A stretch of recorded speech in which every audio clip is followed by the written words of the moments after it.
네, 오늘 8월 8일 목요일 아침 우리 예레미야 48장 11절에서 25절로 같이 우리 아침 묵상 나눕니다. 우리 계속해서 우리 예레미야의 예언과 선언을 통해서 우리 이방 나라들의 신탁, 하나님의 심판의 내용까지 이제 포함이 되게 됩니다. 유다뿐만이 아니라 애굽에서 이제 동서남북으로 하나님께서 유다를 공격했던, 물론 하나님의 도구였지만 그럼에도 불구하고 하나님의 나라와 하나님의 백성을 무너뜨렸던, 그들을 괴롭혔던 주변 나라들 다 같이 심판할 거다라고 하나님의 이야기가 진행되고 있습니다. 그래서 우리는 어제 결코 하나님의 나라를, 아무리 내가 그 주변에 있었던 블레셋이나 또 오늘 등장하는 모압이나 이런 나라들처럼 우리가 잘 서 있다 해도, 내가 잘 나가고 있다 해도 그것만이 안정이 아니라 과연 나의 잘됨을 통해서 하나님의 나라를 세워가고 있느냐, 혹시 나의 잘 세워짐을 통하여서 하나님 나라가 혹시 방해가 되고 있지 않은가, 그걸 꼭 기억해야 된다. 어제 묵상 속에서 나왔죠. 오늘 다시 한번 이 모압의 이야기를 나눌 때 또 떠오르는 장면이고요. 우리의 삶을 통해서 하나님의 나라가 세워지게 됨을 꼭 기억하셨으면 좋겠습니다. 오늘 말씀 모압을 심판하는 내용이 계속 진행됩니다. 내일도 마찬가지고요. 이번 주는 계속 심판에 대한 이야기가 너무나 지속되고 나와서 이 본문에서 과연 무엇을 큐티해야 되나, 어떻게 보면 똑같은 심판의 이야기가 나오는데 큐티하는 사람으로서, 특히 큐티를 통해서 또 여러분들에게 메시지를 전하는 사람으로서는 좀 고민이 많은 부분이 있지만, 그래도 반복되는 그 메시지들 속에 또 하나님의 은혜가 있고 우리는 말씀을 말씀 그대로 보는 것이 굉장히 중요하다를 기억하셔서 우리가 보고 싶은 말씀 넘어가면서 이렇게 책 보듯이 보는 것이 아니라 모든 말씀 속에 하나님의 섭리와 계획이 있으니 있는 그대로의 말씀을 묵상하는 것도 우리에게 또 하나의 훈련일 것입니다. 먹고 싶은 것, 또 먹고 싶지 않은 것들을 이렇게 그 반찬 이렇게 하는 것처럼, 투정하는 것처럼 골라 먹게 되면 영양가가 좋지 않습니다. 아무리 우리가 좋아하는 잠언이나 좋은 재밌는 말씀이 있다고 그 성경만 매일 읽어서도 안 되고요. 또 신약, 구약, 우리 시편서들이나 혹은 또 역사서들의 또 복잡한 이야기들 다 골고루 먹고 마실 필요가 있는 것 같습니다. 오늘 이 48장 11절부터 이제 모압에 대한 이야기에는요, 구성이 11절부터 13절까지는 먼저 모압이 수치를 당할 것이다. 롯의 자손이었던 그들이 유대인의 그런 혈통을 일부 가지고 있었지만 배반하고 또 유대인들을 괴롭히고 이스라엘을 공격하고, 자기들은 잘 살고 있었지만 결코 하나님을 기억하지 못하는 민족으로 살아갈 때 너희들은 수치를 당할 거다. 그런 장면이 먼저 나옵니다. 11절에 모압은 젊은 시절부터 평안하고, 어제 같이 나눴던 것처럼 모압은 잘 사는 나라, 왕의 대로가 펼쳐져 있어서요, 포로도 되지 아니하고 특별한 이슈 없이 굉장히 그 나라가 힘과 부강한 나라였다는 거죠. 그래서 11절에 보니까 마치 술이 그 찢기 위에 있고 그 그릇에서 저 그릇으로 옮기지 않음 같아서 그 맛이 남아있고 냄새가 변하지 않았다. 그러니까 술이 계속 이렇게 옮기면서 섞여서 맛이 혼탁해지고 좀 별로인 맛이 되는 것이 아니라 찌꺼기 없이 아주 깨끗하고 그런 최고급 상품처럼 그런 깨끗한 술의 상태가 지금 모압의 상태다라고 그들의 어떤 현재의 그런 부강함을 표현해주고 있습니다. 안전한 나라다, 그들은 강한 나라다, 평안한 나라다, 잘 사는 나라다 표현을 합니다. 근데 우리의 삶에서는요, 그게 다는 아닌 것 같아요. 여러분, 우리가 꼭 기억해야 됩니다. 잘 사는 게 다는 아니다. 지금 평안한 게 다는 아니다. 내가 하나님의 뜻에 있느냐, 내가 정말 하나님과 동행하고 있는 이게 중요한 거예요.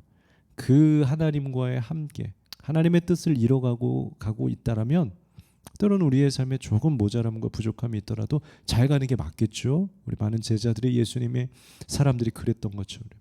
그러나 오늘 이 모압처럼 하나님 앞에 심판받은 나라들 다 어떻습니까? 블레셋, 모압 다 유대인만, 사실 이스라엘만 늘 공격받고, 다윗 때는 조금 부강했지만 이스라엘은 계속 공격받았습니다. 나라 자체가 삼면이 다 우방 세력들 가운데, 적군들 가운데 맨날 공격받으며 살았어요. 주변 나라들은 오히려 강력했고요, 늘 잘 살고 늘 부유하고, 블레셋 매일 유대인들하고 전쟁 붙고 싸워서 이기고 유대인들이 무서워하고 잘 살면 뭐합니까? 잘 사는 것이 다가 아니라 그렇게 잘 살았지만 오늘 하나님은 한 방에 동서남북 블레셋 모압 다 어떻게 합니까? 너네 잘 살았니? 그건 다가 아니야. 너희 지금 안정이니? 술 찌꺼기 없는 깨끗한 술을 가지고 있니? 그건 다가 아니야. 뭐라 그럽니까? 12절에 그러므로 여호와께서 말씀하시니라 나를 이르리니 내가 술을 옮겨 담는 사람을 보낼 것이다. 하나님의 예언이 참 비유가 참 재미다라고 뭐 심판인데 재밌다라고 표현하면 말이 좀 그렇지만 한 나라의 술을 비유하면서 비유해 주셨는데 너희가 그렇게 깨끗하고 좋은 술, 안정적인 술이었니? 그런데 술을 옮겨 담는 사람을 보낼 수도 있는 거야. 역시 여러분 온 세상 우리의 인생은요 하나님 손 위에서는 정말 이렇게 조그만 정말 아무것도 아닌 존재가 될 수 있다라는 거예요. 그냥 여기서 여기로 옮기면 끝이야. 너희들의 모든 부유함, 너희들의 모든 건강, 가지고 있는 모든 거 내가 이렇게 옮기면 끝이잖아. 그러니까 우리가 해야 될 것이 무엇입니까? 하나님을 기억해야 되는구나. 하나님이 나를 옮기실 수도 있는데 나를 여전히 이 자리에 세워두고 있는 이유가 있겠구나. 그걸 기억해야 되는 거야. 그걸 기억하지 못하면 하나님이 그냥 옮겨놔도 할 말이 없는 거야. 그러니까 항상 감사하고 쉬지 말고 기도하고 하나님께 늘 범사에 감사하고 쉬지 말고 기도하고 이게 우리가 해야 될 것이구나. 너무나 기억하게 되는 것 같아요. 12절에 그러잖아요. 술을 옮겨 담는 사람을 보낼 것이다. 그들이 기울여서 그 너희들의 그 평평한 우리 아메리카노 보면요 이렇게 딱 템핑한다 그러죠. 커피 딱 할 때 평평하게 고르게 해놔요. 그렇게 돼 있는 이 그릇을 내가 비게 해버릴 거야. 그 병들을 부숴버리고 삐뚤어지게 할 거야. 균열되게 한다라는 거죠. 여러분 깨끗한 술도 깨끗한 최고급 평안의 수준을 가지고 있어도요 하나님께서 옮기시면 한순간에 옮길 수 있어요. 그러나 거꾸로 희망은 무엇입니까? 하나님이 옮기시면 하나님이 필요하시고 합당히 여기시고 우리에게도 필요하다라고 여겨주셔서 한순간에 옮기시면 그 우리의 모든 가난도 우리의 지금 나름의 고통도 나름의 힘듦도 또 여러분들 사실 그렇게 고통스럽지 않아도 그냥 살아가고 있는 나의 모습들이요 한순간에 정말 최고급으로 바꿀 수 있다는 거죠. 그게 하나님의 능력이다라는 거예요. 근데 왜 안 바꾸실까요? 거기엔 여러 가지 이유가 있겠죠. 지금 이 자리가 여러분들에게 필요하기 때문에. 또 하나는 우리에게 이것을 통해서 자족하고 이미 우리에게 넘치도록 채워주신 것. 어쩌면 우리의 욕심이 과하기 때문에 하나님 옮겨주세요. 저도 더 높이, 저도 더 넓이, 저도 한 60층짜리에서 살고 싶은데요. 어쩌면 그것이 나의 필요이지 하나님의 필요는 아니구나. 하나님께서 원하셨다면 충분히 옮기실 수 있는데 그렇다면 결론이 나죠. 자족이 최고구나. 자족이 지금 있는 이 자리에서 하나님이 나를 이곳 가운데 있게 하신 감사 조건들 그것을 찾는 것이 우리에게 필요하구나. 그렇게 생각이 듭니다. 하나님은 옮기실 수 있어요. 더 좋은 곳으로 옮겨주실 수 있다라는 거죠. 근데 왜 안 옮겨줄까? 그건 지금 평안하다라는 겁니다. 지금 충분히 좋은 자리라는 겁니다. 여러분 꼭 기억하시길 바랍니다. 그래서 안 옮기시는구나. 거꾸로 옮기실 수도 있고 너무 불편하고 아프신 분들은 주님께서 좋은 자리로 또한 옮기실 수 있는 전능하신 하나님이에요. 13절에 그러니까 이스라엘 집이 베델을 의뢰함으로 수치를 당했던 것 같아요. 비유를 계속 사용해 주세요. 이스라엘이 남북으로 갈라졌을 때 북쪽의 왕이요 베델에다가 황금 송아지를 만듭니다. 최고의 신, 최고의 하나님 같은 걸 만들어 놓고 남쪽으로 가지 못하게. 왜요? 남쪽에는 유다가 있고 이스라엘 예루살렘이 있어서요. 남쪽에 예배의 성지가 있는 거예요. 그러니까 북쪽 사람들이 남쪽 가서 예배드리고 질투하고 거기 살고 싶다 그럴까 봐 그걸 원천에 차단하기 위해서 베델에다가 아예 그냥 황금 송아지를 만들어 버립니다. 사람의 수준이 항상 이 정도입니다. 여러분 꼭 기억하셔야 돼요. 우리의 결론이요, 우리의 선택이 늘 그냥 수준이 이래요. 좀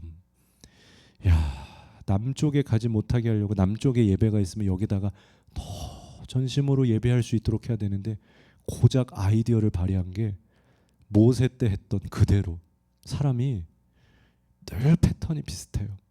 또 황금 송아지 만들어요. 그리고 거기다가 이거 하나님보다 훨씬 좋은 예배라고, 여기서 예배하는 게 훨씬 더 축복이라고. 그러니까 참 이 시대도 비슷해요. 진짜 예배를 찾는 것도 있는데 여러분, 그냥 이거 상징적으로 보세요. 사람들은 황금 우상을 좋아해요. 그러니까 사람들은 자꾸 황금 우상을 만들고 성전이라고 만들어 놓죠. 사람들은 진짜로 잘 분별하지 못하고 화려하고 그냥 황금 송아지 같은 곳에서 예배하는 모습도 있을 수 있어요. 그러니 잘 주의해야 돼요. 여기가 정말 예루살렘인가? 여기가 정말 예루살렘 성전인지, 내 예배가 황금 우상처럼 비슷한, 아니 가짜, 유혹되는, 번뜩이는 가짜 예배인가? 분별할 필요가 있죠. 그것을 내가 너희를 심판한 것처럼, 이스라엘 그래서 내가 심판했다 말하죠. 그런 것처럼 너희 모압, 너희의 신도 그모스도 똑같이 수치를 당하게 될 것이다. 바로 수를 옮겨 담는 사람 누구입니까? 바벨론. 너희가 강하니, 너희가 평화롭고 안정적이니, 그거 내가 바벨론 하나만 툭 일으키면 그냥 할 수 있어. 바벨론 아니 내가 옆 나라 써도 돼. 그것도 이길 수 있을 것 같아. 이겨봐. 그럼 내가 또 저 멀리 다른 나라 오게 해줄게. 하나님은 한순간에 모든 걸 할 수 있어. 그래서 모압의 현재 상태가 어떻게 됩니까? 14절에 너희가 어찌하여 말하기를 우리는 용사요 능란한 전사를 하느냐. 지금 모압의 현재 상태, 이것이 신앙인들의 가장 위기 상태입니다. 뭐가 위기냐? 다른 게 위기가 아니에요. 가끔 조금 예배를 늦었다, 아유 큐티 빠졌다, 여러분 위기는 아닙니다. 더 열심히 하시길 바라지만 그게 여러분들에게 구원을 준 거는, 그것이 여러분들에게 어떤 죄를 주는 건 아니잖아요. 연약함인 거잖아요. 그냥. 근데 진짜 우리의 구원을 무너뜨릴 수 있는 건 뭐냐면요, 바로 오늘 이거. 너희가 어찌 우리가 용사라고 말하냐, 우리는 능란한 전사라고 말하냐. 교만, 자만. 우리 부자야, 우리 큰 곳이야, 우리 큰 교회야, 우리 능력 있는 교회야, 우리 예배 엄청 좋아, 우리 빵빵해. 그것이 마치 우리를 향하여서, 나를 향하여서 교만해지고, 그것이 내가 한 것처럼 우리가 한 거죠. 말 그대로 교만, 자만, 이것이 위험하다라는 거예요. 교만과 자만의 가장 핵심은 뭡니까? 하나님을 빠뜨리는 겁니다, 여러분. 겸손은 뭡니까? 다른 게 아닌데, 자신감 있는 걸 교만이라고 말하지 않아요. 하나님 없이 자신감 있는 게 교만이에요. 겸손은 뭡니까? 그냥 무릎 꿇으면 아니에요. 그건 겸손이 아니에요. 그건 그냥 늘 인사하고 고개 숙이는 게 겸손 아니에요. 마음은 아닐 수도 있어요. 이렇게 하는 척하는데 마음으로는 아이씨 이럴 수도 있는 거예요. 겸손은 뭐냐? 다 하나님이 하셨으니, 그렇기 때문에 내가 양보할 수 있고 내가 인사할 수 있는 것. 바로 교만과 겸손의 사이는 하나님이 있는 거예요. 모압 왜 심판받냐? 우리가 용사야. 하나님이 하셨다가 아니라 우리는 전쟁에 능수능란해. 이 교만이 현재 그들의 상태. 잠언 16장 18절에 교만은 패망의 선봉이요, 거만한 마음은 넘어짐의 앞잡이니라. 그래서 15절 16절에도 쭉 그들이 무너진다, 황폐한다, 그들의 성읍은 그냥 사라져버릴 거다, 모압의 재난이 가까웠고 고난이 속히 올 것이다 예언합니다. 어떤 방법으로 하십니까? 18절에서 25절까지 이제 그들의 지역명들을 다 말씀하시면서 그 각 지역들을 다 내가 무너뜨릴 거다, 바벨론이 와서 그들의 도시를 다 폐허가 되게 만들 거다라고 말씀하고 있다는 거죠. 여러분, 모압처럼 부유하고 안정적이고 평화로워도요, 그 안에 하나님을 기억하지 못하고 겸손하지 못하고 하나님 나라를 세워가지 못하면 이 모든 나의 건강과 이 모든 나의 현재 그래도 지켜나가고 있는 이 평화가 하나님께로부터 왔다라는 것을 깨닫지 못하고 기억하지 못한다면 언제든지 촛대의 옮김을 당할 수 있어요. 그러나 거꾸로 우리에게 필요하다라면 하나님께서 언제든지 우리를 평화의 자리로 보내주실 거예요. 그것이 하나님의 능력이에요. 그러나 지금 우리가 우리의 삶 가운데 우리가 기도하고 예배하지만 우리의 자리에 있다라는 것은요, 바로 이것이 우리의 평화며 안정이며 하나님의 필요이며 우리에게 딱 맞는 자리이기 때문에 그래요. 그러니 너무 욕심부리지도 마시고 너무 그런 어떤 우리 이상의 너무 그런 세속적인 갈망을 갖지도 마시고 자족하며 주어진 여러분들이 그 삶의 자리에서 하나님을 기억하며 예배하는 여러분들이 되셨으면 좋겠습니다. 기도하겠습니다. 하나님, 하나님께서 보내주신 살게 하신 우리의 이 자리에서 하나님을 기억하며 하나님을 예배하는 우리들 되게 하여 주시옵소서. 모든 것 감사드리며 예수님의 이름으로 기도합니다. 아멘.